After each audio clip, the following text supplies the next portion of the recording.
38వ రోజుకి the pride of Telugu Indian rice, భారతదేశం గర్వించదగ్గ వరి వంగడం, Telangana Sona, the pride of Telugu Indian rice MTU 1426 నూతన గోదావరి వరి వంగడం 38వ రోజుకి రావడం జరిగింది.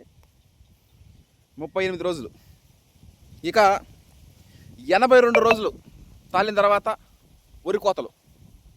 అంటే మార్చ్లో హార్వెస్టింగ్ ఫెస్టివల్ ఉంటుంది. అది అయిపోగానే నో క్రాప్ హాలిడే.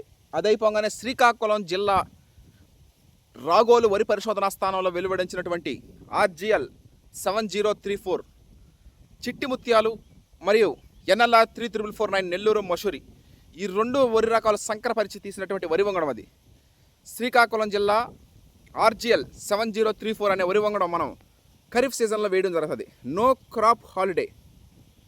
వచ్చే సంవత్సరం మార్చిలో ఈ వరి కోత అయిపోగానే వాటిని సాగు చేయడం జరుగుతుంది. CVR మెథడ్ ఫార్మింగ్లో మీరు నెక్స్ట్ ఇయర్ 2026 ఏప్రిల్లో ఆ వరి వంగడం మనం సాగు చేయడం జరుగుతుంది. అంతవరకు MTU 1426 నూతన గోదావరి వరి వంగడం, the pride of Telugu Indian rice, భారతదేశం గర్వించదగ్గ వరి వంగడం RNR 15048 Telangana Sona.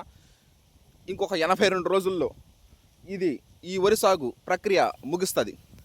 CVR method farming, MTU 1426 Godavari వరి వంగడం, గోదావరి పుష్కరాలకి రైస్ రిలీజ్ చేయడం జరుగుతుంది.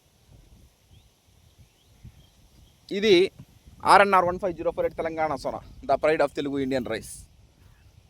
ప్రతి సంవత్సరం మనం సాగు చేస్తూనే ఉన్నాం 2021 నుంచి. 38వ రోజు.